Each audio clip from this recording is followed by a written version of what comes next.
আওয়ামী লীগকে বাদ দিয়ে নির্বাচনটা আমি ব্যক্তিগতভাবে পছন্দ করি না, আমিও চাই না। আমি মনে করি যে আওয়ামী লীগ এই নির্বাচনে থাকা উচিত ছিল, এটা আমি পার্সোনালি মনে করি। আমি যদি 5ই আগস্টের পর থেকে আজকে পর্যন্ত তার বক্তব্য মিলাই, তার সাথে চট করে আমি এটা মিলাইতে পারি না। মানে এত অশালীন ভাষায় 2 দিন পরে ভোট, এইটা বললে ভোট বাড়বে না কমবে এইটুক সেন্স তার নাই। অর্থনৈতিকভাবে আপনি মেরে ফেলে দিচ্ছেন। বাংলাদেশের সমস্ত টাকা ইন্ডিয়াতে পাচার হয়ে গেল, ইন্ডিয়া এখন সেই টাকা ইউজ করতেছে আমার ইলেকশনের বিরুদ্ধে। বাট জামাতের সাথে আমেরিকা আছে, তার মানে হচ্ছে এই জামাত ক্ষমতায় গেলে যেতেও পারে, এরকম একটা ব্যাপার, এরকম একটা আতঙ্ক বোধহয় ঢুকেছে। তাহলে এই সমস্ত বিষয়গুলো আসতেছে কেন? এই জন্য অনেক কিছু আসে যায়, যে এই জন্য যারা ভোটার না তারা রাস্তায় নেমেছে। রাজ্জাকি ভাই বললেন যারা রাস্তায় নেমেছে তারা কি ভোটার? এইটুক সেন্স তার নাই, বাড়বে না কমবে। 1 2 আপনি মাঠে যারা নামলো, হ্যাঁ, তারা কি জামাতের ভোটার? আদৌ জামাতের ভোটার? আমরা তো দেখছি মাঠে কারা নামছে প্রতিবাদে। হ্যাঁ, তারা কি মাত্র জামাতের ভোটার? কোশ্চিন কালে তারা ভোট দিবে না, শুধু এমনি জামাতকে অপোজ করবে। আপনি যদি জামাতের ভোটাররা মাঠে নেমে বলে আমি জামাত করতাম, আফটার দ্যাট স্টেটমেন্ট আমি জামাতকে রিজেক্ট করছি, কথার কথা বলছি আমি। যারা নামছে মাঠে ফরগটছে তারা কেউ জামাতের ভোট দেয় না, দিবেও না, আমিও দিব না জামাতকে ভোট, আমি তো টিভিতে বলছি। তাহলে যারা বলতেছে জামাতের বিরুদ্ধে বলুক, তার রাইটও আছে বলার, কিন্তু তারা তো ভোটার না। এটা কোনো ইম্প্যাক্ট হবে কিনা আমি জানি না। কেন আমি বলি, এর ভিতরে এমন কথাও আছে, এই সব কিন্তু ফেসবুক বেসড। এই মিছিল টিছিল, ছাত্রদল মিছিল করছে, মিটিং করছে, রাইট আছে, আপনি করতেই পারেন। পাশাপাশি কিন্তু আমি আপনার কাছে আবার আসি। না, পাশাপাশি কিন্তু মাঠে শিবিরও নামছে, শিবির নামছে তার সাথে। কিন্তু প্রশ্ন হচ্ছে আর একটা কথা বলছে যে সেন্ট মার্টিনও ইস্যু আনছে, যে জামাতের সাথে আতাত হয়ে গেছে। কিন্তু এখানে মেসেজ কোনটা যায় জানেন?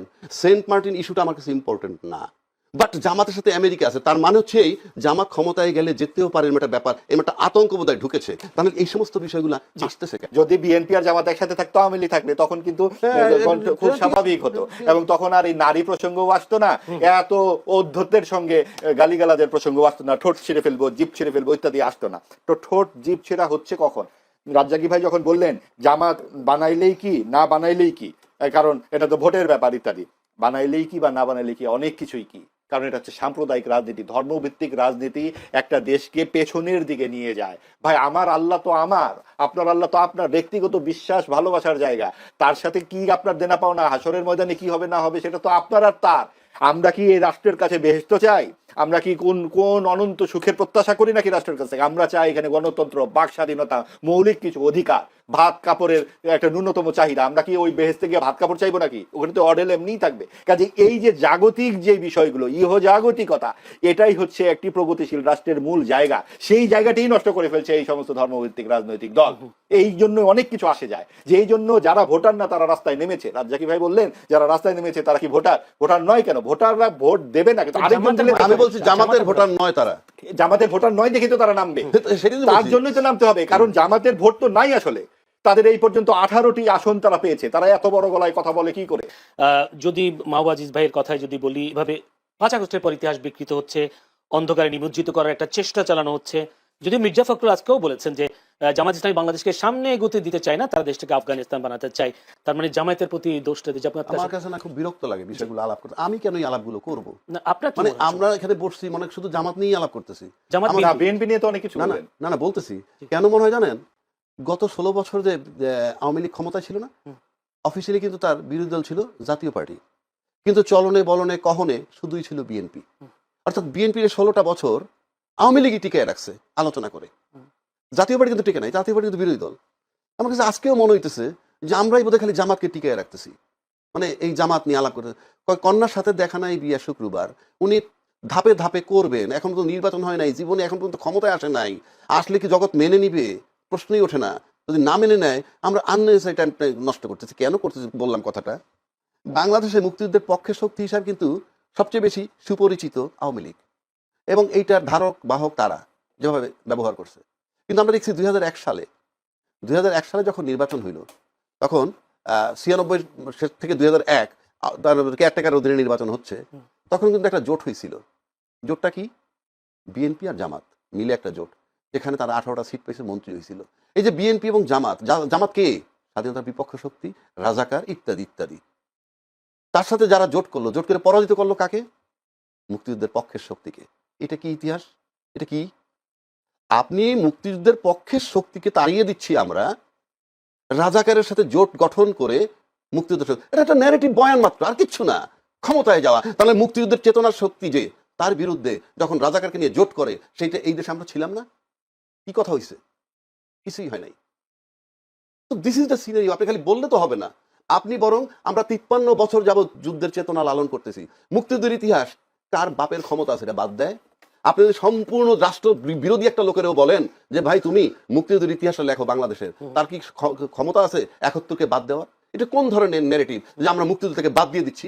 তার ধারাবাহিকতায় 24-এর আন্দোলন হয়েছে। 24-এর আন্দোলন হয়েছে। এই 24-এর আন্দোলন যেদিন হয়েছে তখন সেদিন কি করছে? যারা ফেসিজমের বিরুদ্ধে লড়াই করছে। কি ফেসিজম? যারা দেশের ইন্টারনাল এক্সটার্নাল দুইটা সার্বভৌমত্ব নষ্ট করছে। এক্সটার্নাল সার্বভৌমত্ব কি? বিনা বিচারে হত্যা, আয়নাঘর, ক্রস ফায়ার, বিডিআর হত্যা, শাপলা চত্বরে হত্যা, এগুলো হলো আমার ইন্টারনাল সার্বভৌমত্ব। এক্সটার্নাল কি? 10 লাখ রোহিঙ্গা ঢুকছে, কেউ বাধা দিতে পারে নাই। দলমত নির্বিশেষে সরকারের সাথে সব দল একত্র হয় নাই, আরামসে ঢুকছে। আমার সার্বভৌমত্ব ছিল না। সেই সার্বভৌমত্ব যাতে টিকে থাকে সেই জন্য 24-এর আন্দোলন হয়েছে এবং তাকে তাড়াই দিয়েছে। এবং উনি যাওয়ার পর ভাবতে এরকম আমার মুক্তিযুদ্ধ চলে গেছে, আমার মুক্তিযুদ্ধের ইতিহাস চলে গেছে। আমি ভাই আমার মাথায় ধরে না যে আমরা সেন্সেবল লোক কি করে বলি আমার মুখ মনে হয় যে মুক্তিযুদ্ধ চলে গেছে। এই বয়ান চলবে না ভাই, এই বয়ান চলবে না। 1 নম্বর। 2 নম্বর, 71 সালের চেতনা যদি আজকে 53-55 বছর যাবত লালন করতে পারি, নিশ্চিত থাকেন আপনি এই মাত্র 1.5 বছর আগের ঘটনা জুলাই চেতনা, এটা কি মাত্র আর 15 দিন ধারণ করবে না? ওটা যদি 53 বছর ধারণ করতে পারে, 54 বছর, এটা তো 54 মাস ধারণ করলেই এনাফ। সুতরাং দেখতে হবে যে জুলাই চেতনার পক্ষে কারা, জুলাই চেতনা ধারণ করে কারা। এটা উনি আমি আপনি শুধু মুখে বললে হবে না, ভোটারকে ফিল করতে হবে। যেহেতু ইলেকশনের বাজার আনছেন, দৌড়ে কে আগে? এই দৌড়ে ভোটাররা যাকে বিশ্বাস করবে জুলাই চেতনা ধারণ করে, সুতরাং ভোটার এসে ভোট এবার সেদিকে যাবে। আমি একটা প্রশ্ন করি, জুলাই চেতনাধারী যারা, তারা তো যখন জামাতের সাথে অ্যাড হলো, তাদের অনেকে জুলাই চেতনাধারী, অনেকে তো বের হয়ে গেছে। রাজ্জাকি ভাইয়ের মতে জুলাই চেতনা মানে কি? জুলাই যোদ্ধা যারা বলবে, জুলাই চেতনা, যাক মুক্তিযুদ্ধ চেতনা, জুলাই চেতনা, এরা যুক্ত যখন এটা জামাতের সাথে হয়েছে তখন অনেকেই তাদের থেকে বের হয়ে গেছে। তারা বলছে রাজাকারের সাথে যুক্ত হওয়ার কারণে অনেকে বের হয়ে, যদি বলি নাম ধরে বলি তাসনিম যারা, এরকম ডাক্তার আরেকজন আছেন কি জানেন, অনেকে বের হয়ে গেছে। তো জুলাই যোদ্ধারাও তাহলে তো এই পক্ষে নেই। আপনি যখন প্রশ্ন করেন যে যারা বের হয়ে গেল কেন, এর উত্তর আমি দিতে পারবো না? আপনি বলছেন ওরা দিবে। আমি দিতে পারবো? আমি পারবো না। তারপরে আমি ধরে নিই, আমি এটা হাইপোথিসিস, যেটা আমি অ্যাবসলিউট টার্মে বলতে পারবো না সে কেন গেছে। এক হতে পারে, আমার কাছে যেটা মনে হয়, জুলাই চেতনা যারা ধারণ করে এই ছেলে পেলেগুলো, মানে আমি ছেলে পেলেগুলো সিম্বলিক, কিন্তু দলমত নির্বিশেষে আমরা সবাই ছিলাম, আমরা বলি, আমরা দাবি করি। কিন্তু জুলাই চেতনা অ্যাকচুয়ালি জুলাইয়ের আন্দোলনের মানে আন্দোলনটার নায়ক কারা বা কারা করছে, ক্রেডিটটা কাদের, সেটা কে বলতে পারবে জানেন? হ্যাঁ, একমাত্র শেখ হাসিনা। কারণ তাকে তাড়ানো হয়েছে, সুতরাং সে জানে যে কারা তাকে তাড়াইছে। আমি আপনি মুখে বলে বক্তব্য করে স্পষ্ট হয়েছে, তার বক্তব্য তো নাই আমার কাছে। আপনি যেমন ভিকটিম, আপনার হাতটা কেটে ফেলছে একটা কোপ দিয়ে, 5টা আসামি দাঁড়ানো আছে, আপনাকে যদি বলা হয় 5 জনের মধ্যে আসামি আছে, জি আছে, কে দিছে? অমুকে কোপ দিছে। তো আপনি যেটা বলবেন, তো তারাইছে হাসিনাকে, শেখ হাসিনাকে, সেটা সবচেয়ে ভালো বলতে পারবে শেখ হাসিনা। যেমন চাঁদাবাজি নিয়ে কথা হচ্ছে, আমি কি বলতে পারবো যে কে চাঁদাবাজি করে? আপনি চাঁদাবাজি করেন না, মাহবুব ভাই করে না, কে করে? আমি বলতে পারবো? যে ভুক্তভোগীর সাথে জানেন, কিন্তু যে চাঁদা দেন একমাত্র সে জানেন। সুতরাং আপনি যে চাঁদাবাজি করে, যে দেয় চাঁদা সে জানে। আপনি নিশ্চিত থাকেন বাংলাদেশে 70-80 লক্ষ স্পট থেকে চাঁদা তোলা হয়, এবং তাতে অন্তত 1-1.5 কোটি লোক ইনভলভ আছে ওই জায়গাগুলায়। এই 1-1.5 কোটি লোকের কাছ থেকে যারা চাঁদা নেয়, হ্যাঁ, তারা ভোট দিবে না। যারা চাঁদাবাজ তাদেরকে ভোট, চাঁদাবাজ কি আমার জানার দরকার নাই, কিন্তু ওরা জানে চাঁদাবাজ কারা। একইভাবে জুলাই চেতনা ধারণ করে কারা, সেটা ভোটাররা বিবেচনায় নিবে, আমি আপনি না। ভোটাররা যাকে বিশ্বাস করবে জুলাই চেতনার পক্ষে, ভোট সেদিকে যাবে, এবং সেদিকে যায়, যদি যাইতে থাকে কনস্ট্যান্ট, এবং এটা যদি মনে হয় যে কেউ বুঝতে পারে, তাহলে জুলাই চেতনা ভোট যার পক্ষে যাবে সে যখন বুঝবে আমি বিজয়ী হচ্ছি, আর যে বুঝবে তার পক্ষে যাচ্ছে না, সে হারতেছে, সেটা নিয়ে যদি কেউ লড়াই করতে চায়, মারামারি কাটাকাটি, সেটা ভিন্ন চাপ। দুই দলের প্রধান, বিশেষ করে যদি বিএনপি চেয়ারম্যান এবং একই সাথে জামায়াতের, আমি দুই দলের প্রধানের একটি কথা বারবার উঠে আসে, দুর্নীতির বিরুদ্ধে কঠোর অবস্থান, এবং সেই সাথে আইন শৃঙ্খলায় পরিস্থিতি নিয়ন্ত্রণ, এইসব বিষয়গুলো বেশি উঠে আসছে। ফ্যামিলি কার্ড, কৃষি কার্ড, এবং সেই সাথে জামায়াতের সোশ্যাল স্মার্ট কার্ড, এই বিষয়টাও আসছে জনগণের কাছে, ভোটের কাছে। এই যে প্রতিশ্রুতিগুলো কতটা বাস্তবায়ন যোগ্য করতে পারবে বলে মনে হয় যে নতুন বাংলাদেশে 24 পরবর্তী? দেখেন, প্রতিশ্রুতি খুব ভালো জিনিস, মানুষকে লোভ দেখানো হয় আর কি। এখন বাস্তবায়ন কতটুকু করা যাবে এটা আগে ভাগে কিন্তু আমি বলতে পারবো না এই কারণে যে এক একটা পার্টিতে এক এক ধরনের ক্যারেক্টার। যেমন আমার মনে আছে আওয়ামী লীগ যখন ক্ষমতা আসে, তারা 10 টাকা শেষ ধরে চাল খাওয়াবে দিয়েছিল প্রতিশ্রুতি, নিশ্চয়ই কেউ কেউ বিশ্বাসও করেছিল। কিন্তু যখন তারা এটা খাওয়াতে পারলো না, তখন কি কেউ মানে আপনার চাউলের বস্তা নিয়ে দাঁড়াইছে রাস্তায় যে আপনি কেন খাওয়াতে পারলেন না? কেউ বলে নাই। এটা তেমন বেশি হইচই কিন্তু হয় নাই। এগুলো হয় না কেন? যখন তারা এগুলো দেয় তখনই মানুষ নিজেরা একটা হিসাব করে নেয় যে এগুলি বলার জন্য কিছু আছে, বলার জন্য বলে এমনি বলে, আবার কিছু কিছু আছে তারা সিরিয়াস থাকে। তো তারা প্রায় সিরিয়াস থাকে না, বলে ও বলছে 20 টাকা দিবে, ঠিক আছে আমি 30 টাকা দিব, যে টাকা আপনাকে দিতেই হবে না সেটা 30 কেন 300 বললে সমস্যাটা কি, বলে দিলাম। এখন এই ধরনের প্রতিশ্রুতি আমাদের এখানে চলে। আসলে একজন মানে সামান্য একজন মনে করেন দেশের নাগরিক হিসাবে, একজন ভোটার হিসাবে আমিও তো সরকারের কাছে কিছু চাই। আমি খেলে আমার কথাটা বলি, আমি এটা বহু জায়গায় বলি, সেটা এখনো বলি। আসলে না, এই দেশের মানুষ গভর্নমেন্টের কাছে তেমন কিছু চায় না, তেমন কিছু চায় না। তারা খালি একটা জিনিস চায়, তারা বলে দেখেন ভাই আমার মাস শেষে বাজারটা আমিই করব, আপনাকে যে আমার বাসায় বাজার দিয়ে আসতে হবে না, আমার জামা কাপড় আমার সংসার আপনাকে চালাইতে হবে না, ওটা আমিই করব, আপনি খালি আমাকে ডিস্টার্ব করেন না, আর কিছু না। কিন্তু আমরা চাই সরকার যেন আমাকে ডিস্টার্ব না করে। আনফর্চুনেটলি সরকার আমাদেরকে ডিস্টার্ব করে। আমি একটা এক্সাম্পল দিয়ে বলি আপনাকে। কারণ বাজার থেকে ধরেন আমি ওখান থেকে আমি জিনিসপত্র কিনলাম, একটা সবজি আমি কিনলাম 80 টাকা কেজি, ঠিক আছে। এই সবজিটা যেখান থেকে আসছে, ধরেন বগুড়া থেকে আসছে, বগুড়া কিন্তু এটা বিক্রি হয় 40 টাকা কেজি। তো তার সঙ্গে যদি আপনি পরিবহন খরচ ধরেন তাহলে দাম হতে পারে 45 টাকা কেজি, বড় জোর 50 টাকা কেজি। এটা 80 টাকা কেজি হচ্ছে কেন? হচ্ছে এই কারণে মাঝখানে কিছু চাঁদাবাজ আছে, তারা ঘাটে ঘাটে চাঁদা তুলতেছে, রাস্তায় চাঁদা উঠাচ্ছে, এখানে এসে চাঁদা তুলতেছে। এই যে চাঁদাবাজ, এদেরকে নিয়ন্ত্রণ করার দায়িত্ব কার? সরকারের। এদেরকে সরকার নিয়ন্ত্রণ করে না। কেন করে না? কারণ চাঁদার ভাগটা ওনারাও পায়। আমরা তো দেখেছি আগের গভর্নমেন্ট চলে যাওয়ার পরে যে আসাদুজ্জামান খান কামাল উনি নাকি এই কারণ বাজার থেকে প্রতিদিন নাকি কি 1.5 কোটি না 2 কোটি টাকা পাইতেন। তার মানে কি উনি চাঁদার ভাগ পাইতেন 1.5 কোটি টাকা, ওনাকে দিত, দেওয়ার পর তো ওরা তুলতো আরো বেশি, ওরা নিজেরা ভাগাভাগি করে নিত। তাহলে ফিগারটা যে কোথায় দাঁড়ায়? কারণ বাজারে, কিন্তু এন্ড পয়েন্টে যেখান থেকে গ্রাহকরা কিনবে ওইখানে এই অবস্থা। সারা রাস্তায় কি হতো? তো এই পুরা জায়গাটা কে চাইলে নিয়ন্ত্রণ করতে পারে? সরকার চাইলে পারে। আমি সরকারকে গেলে এটি বলতে চাই যে আমাকে আপনি 40 টাকা সবজি 80 টাকায় কিনতে বাধ্য করেন না। আপনি করতেছেন, আপনি কিভাবে করতেছেন? আপনি কোনো কিছু না করে করতেছেন, মানে আপনি এই দুর্বৃত্তদেরকে থামাচ্ছেন না, আপনি দুর্বৃত্তদেরকে তাদের অপরাধ কর্ম করতে দেওয়ার মাধ্যমে আপনি আমাকে ডিস্টার্ব করতেছেন, যে কারণে আমাকে 40 টাকা জিনিস 80 টাকায় কিনতে হচ্ছে। আমি একটা প্রশ্ন এই কাজটা করেন। জি, জামায়াত যে চাঁদাবাজ মুক্ত বাংলাদেশ করবার যে প্রতিশ্রুতি দিচ্ছে, এটা কি কতটা সম্ভব? শুনেন, এটা প্রতিশ্রুতি দেওয়া লাগবে না, এটা সম্ভব। এটা যে কোনো সরকারের পক্ষে সম্ভব, যদি তারা এটা মিন করে, যদি তারা বলে যে আমি আসলে এটা করতে চাই, সম্ভব। জিএম কাদের আজকে বলেছেন আওয়ামী লীগ ছাড়া নির্বাচন গ্রহণযোগ্য হবে না। এই কথাটা তিনি বলছেন, কিন্তু জাতীয় পার্টি বিভিন্ন জায়গায় মনোনয়ন তিনি জমা দিয়েছেন, তারা নির্বাচন করছেন। তাহলে গ্রহণযোগ্য নির্বাচনই যখন হবে, তারা কেন নির্বাচনে অংশগ্রহণ করছে? এক, দ্বিতীয় কথা হলো তারা এই নির্বাচনে কতটা আসন পাবে, যেহেতু আওয়ামী লীগ ভোটে অংশ নিচ্ছে না, সেই ভোটগুলো কি জাতীয় পার্টির পাল্লা ভারী করবে কিনা? জাতীয় পার্টি নির্বাচন করতেছে এবং জাতীয় পার্টির বিরুদ্ধে নির্বাচন করতে না দেওয়ার জন্য নির্বাচনের আগে অনেকগুলো দল বেশ সক্রিয় ছিল।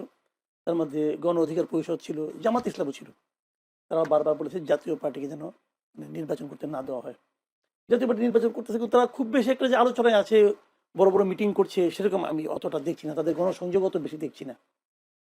তার মধ্যে জাতীয় পার্টির জিএম কাদের কিছু কিছু কথাবার্তা বলতেছেন। তার দুটো কথা বেশ আমার কাছে মনে হলো যে আলোচনার মতো। প্রথম উনি বললেন যে উনি না ভোটের পক্ষে কথা বলছেন, আমরা না ভোট দিব। না ভোটের পক্ষে সরাসরি বলার মতো লোক আমি এই প্রথম একজন লিডারকে ওনাকে দেখলাম। অনেকেই বলছেন বিএনপির পক্ষ থেকেও বলছে অনেকে না ভোট, সরাসরি তা বলেন। জয়নুল আবেদিন ফারুকের একটা তথ্য দেখলাম, সেটা আমি সেটা দেখি। হাফিজও বলছেন, হ্যাঁ মেজর হাফিজউদ্দিনও বলছেন না ভোট কেন, গণভোট কেন। না ভোটের জন্য প্রচারণার কথাটা আমি অনেকে চুপচাপ বলছেন, আরেক ধারে বলছেন আমি কেন বলবো, আপনাদের সিদ্ধান্ত, এগুলি বলছেন। মির্জা আব্বাসকে দেখলাম বলতেছেন আপনাদের যেটা ইচ্ছুটা দিবেন আমাকে। তো উনি না ভোটের কথা সরাসরি উচ্চারণ করছেন এবং দলীয় প্রধান হিসেবে এটা একটা বড় ব্যাপার। আজকে আবার বলতেছেন যে আওয়ামী লীগ ছাড়া নির্বাচন বৈধ হবে না। তো আপনি যথার্থ প্রশ্ন করছেন, যদি নির্বাচনটা অবৈধ হয় সেই নির্বাচনে আপনি অংশ নিচ্ছেন কেন? এই প্রশ্ন কিন্তু আপনি করতেই পারেন। আমার কি মনে হয় জানেন, উনি বোধহয় সম্ভবত আলোচনায় আসতে চাইছেন যে এগুলো আমি বলবো, লোকে আমাকে নিয়ে আলোচনা করবে, একটু মানে আমি কভারেজ পাবো। এটা আওয়ামী লীগকে বাদ দিয়ে নির্বাচনটা আমি ব্যক্তিগতভাবে পছন্দ করি না, আমিও চাই না। আমি মনে করি যে আওয়ামী লীগ এই নির্বাচনে থাকা উচিত ছিল, এটা আমি পার্সোনালি মনে করি। কিন্তু সরকার একটা নির্বাহী আদেশে আওয়ামী লীগের রাজনৈতিক কর্মকাণ্ড স্থগিত করছে। এখন স্থগিত করার কারণে আওয়ামী লীগের নির্বাচন অংশ নিতে পারছে না। এই যে সরকারি নির্বাহী আদেশে স্থগিত করছে, এটাও আমি পছন্দ করি না। আমি মনে করি সরকার এই কাজটা অন্যায় করেছে, ভুল না কিন্তু অন্যায় করেছে। আওয়ামী লীগকে যদি আপনি বাদ দিতে চান, আওয়ামী লীগের বিরুদ্ধে মামলা করেছেন, মামলাটা তাড়াতাড়ি শেষ করেন। মামলার কাজটা মামলা তো ভালোভাবে শুরুও হয়নি একদিনও। এখন একদিনের শুরুটা হলে আপনি তো নির্ভয়া দেশে কোনো পলিটিক্যাল পার্টির কার্যক্রম স্থগিত করা বা পলিটিক্যাল পার্টিকে নিষিদ্ধ করা, এটা আমি মনে করি এটা কালো আইন, যেটা জামাতকে করা হয়েছিল অগাস্টের 3 তারিখে 24-এর। ঠিক হয়নি কাজটা, আমি ওই দিনই বলছি, কিন্তু ওই দিনই আমি বলছিলাম এটা ঠিক হচ্ছে না। এমনকি আমি বলি আমি কোনো রাজনৈতিক দল নিষিদ্ধের পক্ষে না, হিজবুত তাহরিরকে নিষিদ্ধ করছে আমি এটারও পক্ষে না। এখন পক্ষে না তার মানে কি আমি হিজবুত তাহরির করবো না? আমি আইন অমান্য করতে চাচ্ছি না। এখন আমি এটার পক্ষে না, পছন্দ করি না, সমালোচনা করি, সবই ঠিক আছে, কিন্তু যখন আওয়ামী লীগকে নিষিদ্ধ স্থগিত করছে তখন তো আওয়ামী লীগ আর করতে পারছে না। এই জন্য আমি হাহুদাস করতে পারি, কিন্তু আমি আইন ভাঙতে পারবো না। আমার কথা হলো এটাই যে আইন পারলে আইন চেঞ্জ করবো, আইন চেঞ্জ করে আন্দোলন করবো, কিন্তু আইন তো অমান্য করতে। এখন উনি যদি মনে করেন যে এই নির্বাচনটা অবৈধ, তাহলে তো আমি মনে করি নৈতিকভাবে ওরা নির্বাচন করা উচিত না। কিন্তু অবৈধ নির্বাচনে অংশ নিচ্ছেন কেন? উনি বলতে পারেন যে এটাকে বৈধ করার জন্য আমি আগে আন্দোলন করি, আন্দোলন করে বৈধ বানিয়ে তারপরে আমি আসি, সে সাহস কি সমস্যা তো আছে নাই। কিনা? না, আমার এই জন্যই আমার মনে হয় কি এগুলো উনি বলছেন আসলে আলোচনায় আসার জন্য। আচ্ছা, উনি আমরা চাচ্ছেন যে ওনাকে বুঝতে পেরেছি আলোচনা হোক। পরিষ্কার। আমরা একটা প্রশ্ন যেটা যেমন আমি বলি এটা একটা কথা, যদি এই আলোচনা এই কথা না বলতেন তাহলে কি এই আলোচনা আপনি প্রশ্ন আমার করতেন? আপনি জি করতেন না তো। একটা প্রশ্ন করি, সেটা হচ্ছে জোরালো অবস্থান দেখছি না গণভোটে, বিশেষ করে বিএনপির পক্ষ থেকে। আপনি নিজেও বলেছেন কেউ কেউ না পক্ষেও কাজ করছেন, কিন্তু যদি না কোনো কারণে বিজয়ী হয় দেশে আওয়ামী লীগ ফিরে আসছে কিনা, আওয়ামী লীগ যদি ফিরে আসে তাহলে দেশের অবস্থা কি হবে, বা যারা এতদিন হায়ের পক্ষে ছিল তাদের শুনেন, অবস্থা কি হতে পারে? না বিজয়ী হওয়ার সঙ্গে আওয়ামী লীগে ফিরে আসার কোনো সম্পর্ক নেই। না আওয়ামী লীগ যে কোথাও ফিরে আসতে পারে, আওয়ামী লীগ তার শক্তি থেকে আসবে, এটা পলিটিক্যাল পার্টি। তো এই দেশে তো আওয়ামী লীগের প্রচুর লোক বিভিন্ন জায়গায় আছে, এখনো আছে। একশো মারা গেছে, যে লোকগুলো আওয়ামী লীগকে ভোট দেয়, যে লোকগুলিকে আওয়ামী লীগকে ভালোবাসে, যে লোকগুলিকে বঙ্গবন্ধুকে ভালোবাসে, এই লোকগুলি কি সব করবো নাকি যে উড়ে গেছে বাতাসে? উড়ে তো জানা, তারা এই দেশে আছে। তো তারা তাদের মতোই আছে, এবং তাদের সংখ্যা একদম কম না, অনেক। তাদের সংখ্যা অনেক, তাদের সংখ্যা যে অনেক, এটা তো বিএনপি এবং জামাতের কথাবার্তা শুনলেই বোঝা যায়। তারা তো এই অনেকদেরকে তাদের কাছে কিছু আনতে চায়, কাজেই তারা যে কোনো সময় ফিরে আসতে পারে। অনুকূল পরিবেশ হলেই তারা ফিরে আসবে। এখন অনুকূল পরিবেশ আমি যেটা মনে করি, আমি এই মুহূর্তে আমার যেটা অপিনিয়ন আর কি, পার্সোনাল অপিনিয়ন, আমার বিবেচনায় আওয়ামী লীগের সবচেয়ে বড় সমস্যা হলো এখন শেখ হাসিনা নিজে। উনি যতদিন থাকবেন ততদিন আওয়ামী লীগ বিকল্প নেতৃত্বের কথা ভাবতে পারবে না। এবং আওয়ামী লীগের এই যে একটা সুবিধাভোগী গ্রুপ, যে গ্রুপগুলি বিদেশ চলে গেছে, বেসিক্যালি আওয়ামী লীগের বিভিন্ন পদে ছিল, মন্ত্রী ছিল, আওয়ামী লীগের সুবিধাভোগী যারা আছে, তাদের হাতে তো বিপুল পরিমাণ টাকা, দেশের সম্পদ তো প্রায় বলতে গেলে পুরোটাই তারা লুটে নিয়ে চলে গেছে। তো ওই টাকাগুলি তো আছে তাদের কাছে, তারা এখান থেকে কিছু কিছু টাকা ছাড়বে, এখানে একটা ডিস্টার্ব করবে, এখানে একটা ঝামেলা করবে, করতে পারবে। 23 জানুয়ারি সেই বক্তব্য তো দিয়েছেন শেখ হাসিনা, অডিও বক্তব্য বলেছেন নির্বাচনকে বন্ডুল করবার জন্য, নির্বাচনকে বিঘ্ন করবার ভাই, জন্য। ওই বক্তব্য আমার কাছে কোনো গ্রহণযোগ্যতা, ওই বক্তব্য পাত্তা দেয় না। জি, ওগুলো করে ওই বক্তব্য যদি থাকতে পারতো তাহলে তো 2024-এর 5 আগস্টই পারতো, হলো না কেন? কিন্তু আজকে পররাষ্ট্র মন্ত্রণালয় থেকে একটা বিবৃতি দেওয়া হয়েছে বিষয়টা। এইটা পররাষ্ট্র মন্ত্রণালয় বলতেছে, ওদের বলতে দেন, এটাও আমার একটা ফালতু কাজ মনে হয়। বলুক না রে ভাই, বলতে দিবেন না কেন? আপনি আপনি বলতে দেওয়া না, পররাষ্ট্র মন্ত্রণালয় বিবৃতি দিতে হবে, এই বিবৃতি দিয়ে থামাতে পারবে। বরঞ্চ এই বিবৃতি দেওয়ার মাধ্যমে প্রমাণ করা হয় যে তারা এই বক্তব্যতে ভয় পাইছে। সো ভারতীয় আধিপত্যবাদ আমরা কি কি দেখতে পাই না, আমার সমস্ত নদী উত্তরবঙ্গে আমি যাই না ভাইয়ের বাড়ি, তো আমার বাড়ির সামনে তাকে নৌকা দিত, আমরা ছোটবেলায় দেখছি। এখন সেখানে হেঁটেও কোনো পানি পাওয়া যাবে না। সো দেশটাকে ড্রাইড আপ করে দিচ্ছেন, অর্থনৈতিকভাবে আপনি মেরে ফেলে দিচ্ছেন। বাংলাদেশের সমস্ত টাকা ইন্ডিয়াতে পাচার হয়ে গেল, ইন্ডিয়া এখন সেই টাকা ইউজ করতেছে আমার ইলেকশনের বিরুদ্ধে। এগুলো আমরা কেউ দেখতে পাচ্ছি না। আমার দেশে আমার হাতিকে খুন করে ইন্ডিয়াতে কি দিলেন আপনি, তাকে কি দিলেন? এখন এই কথাটা বললে তো ভাই রাগ করবে। যদি ভাইটাকে বললেন যে মার্ডার করছে, তার বিচার হওয়া উচিত। আপনি খুনিকে আশ্রয় দিলেন কেন? শেখ হাসিনা জাতিসংঘের রিপোর্ট অনুযায়ী আমাদের সব বাদ দিলাম, জাতিসংঘের রিপোর্ট নিয়ে তার কেউ কোনো বিতর্ক করতেছে না। ভাইও তো বলে সে যে কাজ করতে হত্যা করছে, সে একটা হত্যাকারীকে আপনি ভারত আশ্রয় দিলেন, তাহলে আপনি বাংলাদেশের কতখানি ভালো চান? পাকিস্তানের ক্রিকেটের কথা বললেন, পাকিস্তান বয়কট করেনি ইন্ডিয়াকে আগে, আমি পাকিস্তান কি করছে দ্যাট ইজ হিজ ম্যাটার। আমি একটা ইন্টারন্যাশনাল ডোমেস্টিক খেলা খেলতে যাব, সেই ডোমেস্টিক খেলাতে আপনি আমাকে মুসলমান হিসাবে তারা দিচ্ছেন, বাংলাদেশটা কোন হিন্দুকে কোথায় তারা দিচ্ছে? আমরা সম্প্রীতির দেশ বলতেছেন, আমরা কোনদিন অসাম্প্রদায়িক ছিলাম? আমরা কোনদিন অসাম্প্রদায়িক ছিলাম? আপনি যে 70 সালে এলএফও করলেন, আওয়ামী লীগ তার ম্যানুফেস্টোতে দিলেন কি ইসলাম বিরোধী কোনো কিছু করবে না, তখন কোনো সমাজতন্ত্র ধর্মনিরপেক্ষতা কোথায় ছিল? 70 সালে ভোট করলেন কার ভিত্তিতে? মানুষকে আপনাকে ম্যান্ডেট দিচ্ছে এগুলো করার? আপনি 72 সালে যে সংবিধান করলেন, এই ওই জন্য বললাম যে একদিন মুক্তিযুদ্ধ এবং সংবিধান নিয়ে আসে, যেদিন যে আমি দেখায় দিব যে কোন কোন দিন হইতে। শুনেন, আমরা আমাকে এটা শেষ করতে দাও, আপনারা সবাই বলতে পারেনি তো ভাই, আপনারা সবাই একবার আমি